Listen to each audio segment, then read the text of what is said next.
your country is going to fail. And if you don't stop people that you've never seen before, that you have nothing in common with, your country is going to fail. I'm the President of the United States, but I worry about Europe. I love Europe. I love the people of Europe. And I hate to see it being devastated by energy and immigration. This double-tailed monster destroys everything in its wake, and they cannot let that happen any longer. You're doing it because you want to be nice. You want to be politically correct, and you're destroying your heritage.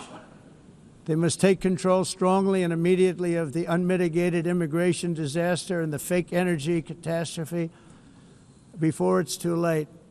The carbon footprint is a hoax made up by people with evil intentions, and they're heading down a path of total destruction. You know, the carbon footprint was a big, big thing a few years ago. I remember hearing about the carbon footprint, and then President Obama would get into Air Force One, a massive Boeing 747, and not a new one, an old one with old engines that spew everything into the atmosphere. He'd talk about the carbon footprint, we must do so. Then he'd get in and he'd fly from Washington to Hawaii to play a round of golf.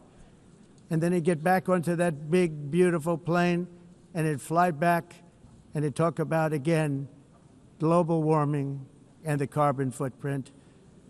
It's a con job. At extreme cost and expense, Europe reduced its own carbon footprint by 37%. Think of that.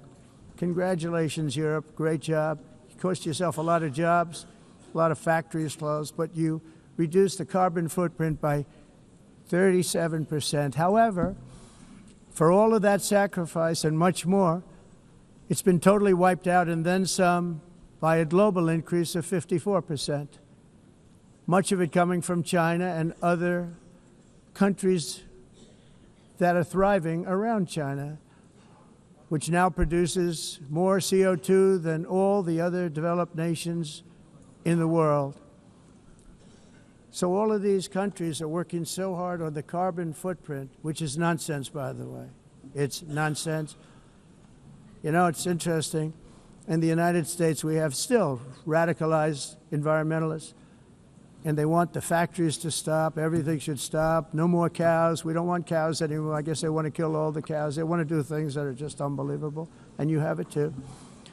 But you know, we have a border, strong, and we have a shape, and that shape doesn't just go straight up. That shape is amorphous when it comes to the atmosphere. And if we had the most clean air, and I think we do, we have very clean air. We have the cleanest air we've had in many, many years. But the problem is that other countries, like China, which has air that's a little bit rough, it blows. And no matter what you're doing down here, the air up here tends to get very dirty because it comes in from other countries where their air isn't so clean. And the environmentalists refuse to acknowledge that. Same thing with garbage. In Asia, they dump much of their garbage right into the ocean.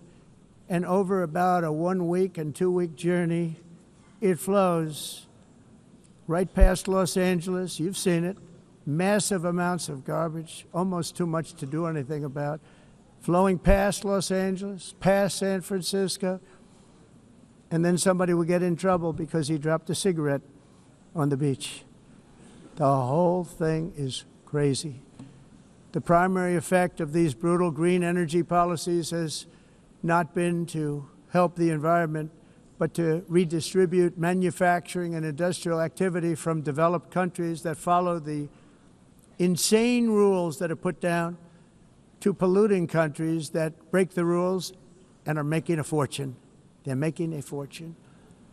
European electricity bills are now 4 to 5 times more expensive than those in China, and 2 to 3 times higher than the United States. And our bills are coming way down. You probably see that our gasoline prices are way down. You know, we have an expression, drill, baby, drill. And that's why we're